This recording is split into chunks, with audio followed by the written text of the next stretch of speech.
नमस्कार। आज हम डिस्कस करेंगे HPSSC का प्रीवियस पेपर। जो HPSSC का प्रीवियस पेपर है इसका आज हम जियोग्राफी का सेक्शन जो है वो डिस्कस करेंगे और आज थोड़ा हम डिटेल से डिस्कस करेंगे। इससे पहले जो था हमने 100 प्लस क्वेश्चंस की वीडियोस डिस्कस की थी, जैसे कि हमने हिस्ट्री की थी, HPGK की थी।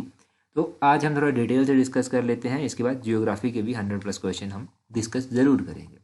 क्वेश्चन नंबर 138 से अभी हम स्टार्ट करते हैं। बोलते हैं which cloud is made up of tiny ice particles. तो बोलते हैं कौन से मेघ यानी कि क्लाउड जो है वो सूक्ष्म बर्फ कणों से बने होते हैं। तो कौन से क्लाउड्स की अगर बात हो रही है तो कौन से क्लाउड्स होते हैं, ये होते हैं साइरस क्लाउड्स। 138 का ऑप्शन डी जो है वो सही आंसर है। साइरस क्लाउड्स किससे बने होते हैं? ये सूक्ष्म बर्फ कणों से बने होते हैं, टाइनी आइस पार्टिकल से बने होते हैं। क्लाउड्स के बारे में अगर मैं थोड़ा सा आपको बताऊं, देखो क्लाउड्स के बारे में जो इंपॉर्टेंट क्वेश्चन पूछे जाते हैं तो पहला ही क्वेश्चन ध्यान रखिए, साइरस क्लाउड से रिलेटेड जो बनता है कि ये कौन से कलर के होते हैं, तो ये हमेशा वाइट कलर के होते हैं, सफ़ेद कलर के जो है ये होते हैं। और साइरस क्लाउड जो है वो 8000 से 12000 मीटर के हाई एल्टीट्यूड पर जो है वो बनते हैं, ये आपने ध्यान रखना है। और आपके पास यहाँ पर क्यूमुलस क्लाउड दिया गया है। क्यूमुलस क्लाउड जो है वो हमेशा कॉटन वूल लाइक होते हैं। आप देखते हैं ना कि कॉटन की तरह कुछ आपको दिखाई देते हैं क्लाउड्स, तो वो क्यूमुलस क्लाउड होते हैं, वो भी आपने ध्यान रखना है। और ऐसे कौन से क्लाउड्स होते हैं जो थंडर स्टॉर्म लाते हैं, जो आंधी तूफान लाते हैं, वो कौन से क्लाउड होते हैं? तो वो होते हैं cumulo nimbus cloud. Cumulo nimbus cloud होते हैं जो थंडर स्टॉर्म लाते हैं, वो भी ध्यान रखना है।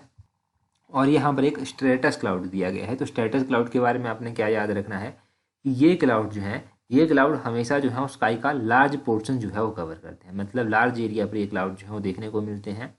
और दूसरा आपने ध्यान रखना है कि ये क्लाउड कैसे बनते हैं, तो ये क्लाउड बनते हैं due to loss of heat. जब हीट लॉस होती है तो उसके कारण बन जाते हैं, या फिर ये बनते हैं mixing of air masses with different temperature. तो एयर मासेज जो है जब डिफरेंट टेम्परेचर के साथ मिक्स हो जाता है तब ये क्लाउड बनते हैं, वो ध्यान रखना है। 139 क्वेश्चन देखिए, बोलते हैं the study of heavenly bodies is known as. तो बोलते हैं खगोलीय पिंड का अध्ययन क्या कहलाता है?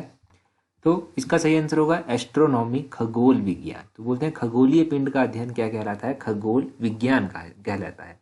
अगर कुछ और ऐसी ही रिलेटेड स्टडीज़ की आप बात करेंगे तो कौन कौन सी इंपॉर्टेंट है, तो यहाँ पर एस्ट्रोलॉजी दिया गया है। तो एस्ट्रोलॉजी होता है स्टडी ऑफ स्टार्स, जो स्टार्स की स्टडी होती है उसको एस्ट्रोलॉजी कहते हैं। यहाँ पर एथनोलॉजी दिया गया है। तो एथनोलॉजी क्या होता है? एथनोलॉजी इंपॉर्टेंट है, ये भी आपने ध्यान रखना है। ये होता है scientific study of human racist.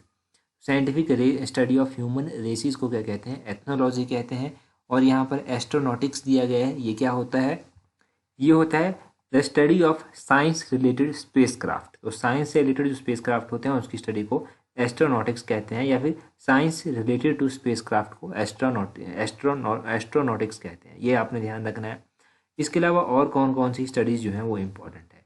तो स्टडी ऑफ इकोलॉजी पूछा जाता है कि इकोलॉजी किसको कहते हैं, तो बोलते हैं इकोलॉजी होता है study of inter relation between organism and environment, ecology कहलाता है। इकोलॉजी के अलावा और कौन कौन सी पूछी जाती है? माइकोलॉजी पूछी जाती है। माइकोलॉजी होती है स्टडी ऑफ फंगस, ये आपने ध्यान रखना है। इसके अलावा सेरीकल्चर पूछा जाता है। सेरीकल्चर होता है study of silk insect. Silk insect जो होते हैं उनकी स्टडी को सेरीकल्चर कहते हैं। और study of coins, most important, सिक्कों की स्टडी को कहते हैं न्यूमिस्मेटिक्स, ये भी आपने ध्यान रखना है। और एक और मोस्ट इंपॉर्टेंट है, वो है स्टडी ऑफ यूनिवर्स। तो स्टडी ऑफ यूनिवर्स कहलाता है कॉस्मोलॉजी। कॉस्मोलॉजी बोलते हैं स्टडी ऑफ यूनिवर्स को, ये भी ध्यान रखिए।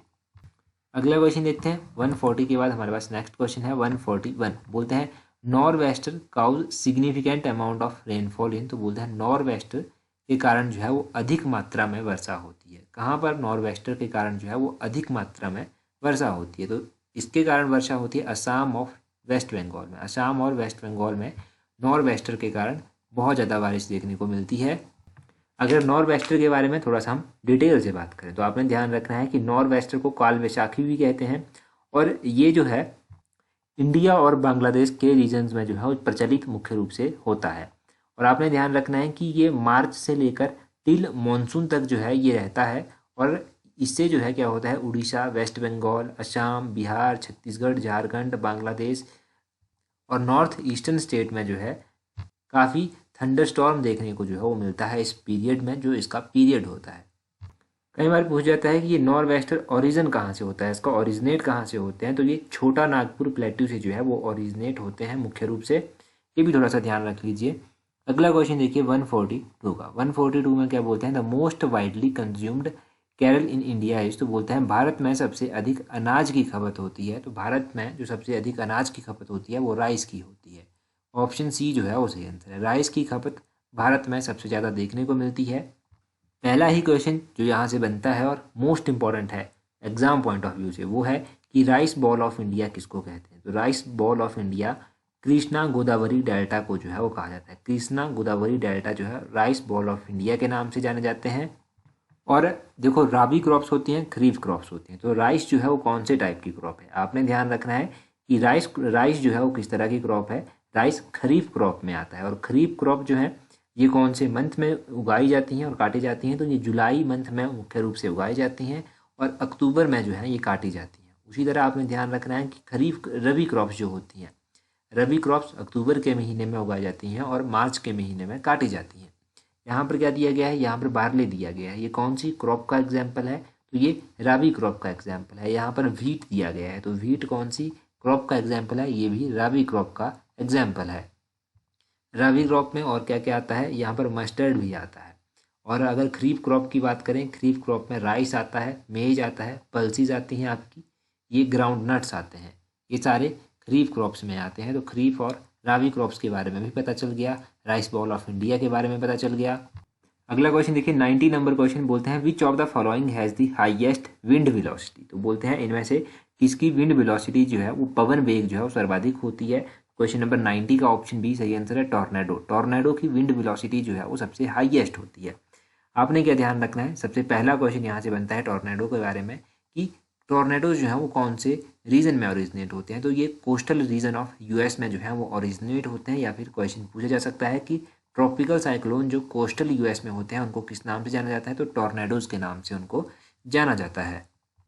अगर इनको साइक्लोन्स के साथ कंपेयर किया जाए तो ये ज़्यादा नुकसान करते हैं एज़ कम्पेयर टू साइक्लोन जो कि इंडियन ओशन में ओरिजिनेट होते हैं। और आपने ध्यान रखना है कि इनकी जो विंड स्पीड होती है वो बहुत हाई होती है, लगभग 320 किलोमीटर प्रति घंटा से भी ज़्यादा जो है इनकी विंड स्पीड होती है। ये भी थोड़ा सा टॉर्नेडोज के बारे में ध्यान रख लीजिए। ऑप्शन में टाइफून्स दिया गया है। टाइफून्स जो है वो चाइना सी में जो है वो ट्रॉपिकल साइक्लोन को कहते हैं। ऑप्शन में हरिकेन दिया गया है। तो हरिकेन जो है वो कैरिबियन आइलैंड में जो है वो ट्रॉपिकल साइक्लोन को कहते हैं। और लू किसको कहते हैं, लू तो आपको पता है लोकल विंड टाइप है एक। नेक्स्ट क्वेश्चन देखिए 91 नंबर क्वेश्चन, बोलते हैं साइक्लोनिक रेनफॉल लार्जली अक्करिंग। तो बोलते हैं चक्रवाती वर्षा अधिकांशतः जो है वो कहाँ घटित होती है इनमें से।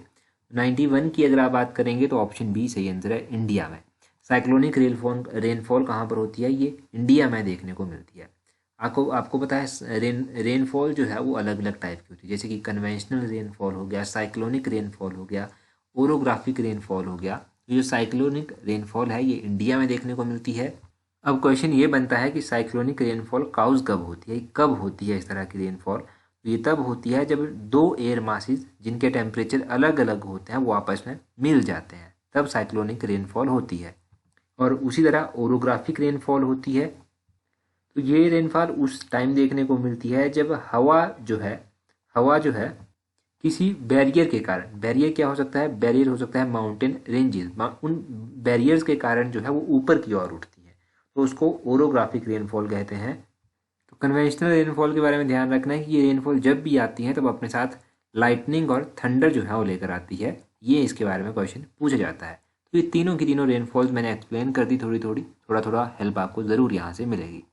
आगे 92 नंबर क्वेश्चन में बोलते हैं in south east Asia the only landlocked countries. तो बोलते हैं साउथ ईस्ट एशिया की इनमें से एकमात्र जो है वो स्थल रुद्ध देश जो है वो कौन सा है। तो 92 की बात करेंगे तो लाओस जो है एकमात्र लैंड लॉक्ड कंट्री है साउथ ईस्ट एशिया की।